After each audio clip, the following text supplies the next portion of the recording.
ഇത് Reena John madam ഒരു YouTube influencer ആണ്. അതോടൊപ്പം തന്നെ ഒരുപാട് ജീവന പ്രവർത്തനങ്ങൾ ചെയ്യുന്ന ഒരു മഹത് വ്യക്തിയാണ്.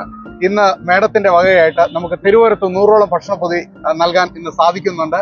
അത് സ്നേഹസാന്ദ്രം ചാരിറ്റബിൾ ട്രസ്റ്റിന്റെ ഒരുപാട് പ്രവർത്തനങ്ങളുമായി മുന്നോട്ട് പോകുന്ന ഷീജയുടെ മുഖാന്തരമാണ് അത് എന്നിലേക്ക് എത്തിച്ചത്. എന്തായാലും മാഡത്തിന് സർവേശ്വരൻ എല്ലാ ആരോഗ്യ സൗഖ്യവും ഐശ്വര്യവും അഭിവൃദ്ധിയും നൽകട്ടെ എന്ന് പ്രാർത്ഥിച്ചുകൊണ്ട്, ഷീജയ്ക്കും നൽകട്ടെ എന്ന് പ്രാർത്ഥിച്ചുകൊണ്ട്, ഷീജയുടെ പ്രവർത്തനങ്ങളെല്ലാം നന്നായിട്ട് മുന്നോട്ട് പോകട്ടെ എന്ന് പ്രാർത്ഥിച്ചുകൊണ്ട് ഇന്ന് ഫുഡ് കൊടുക്കാം മാഡം. ഓരോരുത്തർക്കായിട്ട് കൊടുക്കാം. ഇന്ന് മാഡം വളരെ ദൂരത്തു നിന്നാണ് നിങ്ങൾക്ക് വേണ്ടി വന്നിരിക്കുന്നത് കേട്ടോ. ഇങ്ങനെയാണോ? അമ്മ അനുഗ്രഹിക്കട്ടെ. ഷീജയ്ക്ക്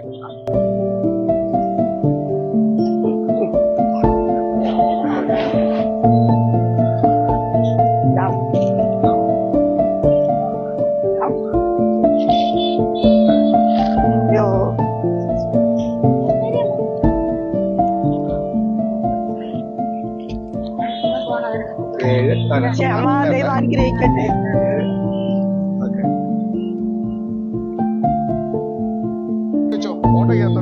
അല്ല, ഇവിടെ വെച്ച് ഓട്ടോ വയ്ക്കാം. താങ്ക് യു അപ്പച്ച.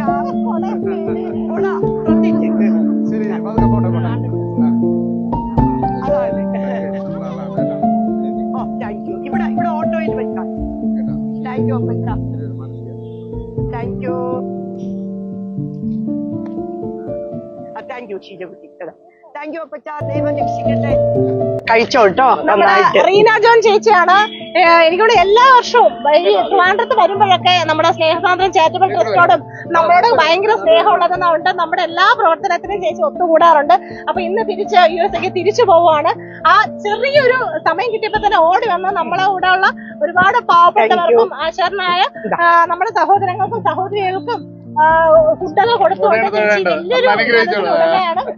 ഈ ഒരു വന്നതിൽ ഒരുപാട് സന്തോഷവും സ്നേഹവും.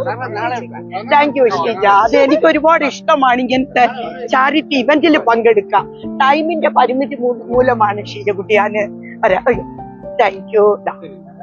സ്നേഹസാന്ദ്രം ചാരിറ്റബിൾ ട്രസ്റ്റ് ഇന്ന് രാവിലെ തന്നെ റീന മാഡം വളരെ തിരക്കുള്ള സമയമാണ്. ഈ വന്നിട്ട് ഒരാഴ്ചയോളമായി. എങ്കിൽ പോലും ഈ ഫുഡ് കൊടുക്കാൻ ഈ പാവങ്ങൾക്ക് ഇവിടെ എത്തിയതിൽ ഒരുപാട് സന്തോഷം. നമ്മൾ ഏറ്റവും കൂടുതൽ സന്തോഷം എന്ന് പറയുന്നത് നമ്മള് ഒരാൾക്ക് എന്തെങ്കിലും കൊടുത്താൽ മതി എന്ന് പറയുന്നത് ഭക്ഷണമാണ്. അതെ, അത് കൊടുക്കുക എന്ന് പറയുന്നത് തന്നെയാണ് ഏറ്റവും വലിയത്. അതിന് വേണ്ടിയിട്ട് ഇന്ന് വന്നതിൽ എനിക്ക് ഒരുപാട് പിന്നെ അങ്ങനെ പറയരുത്.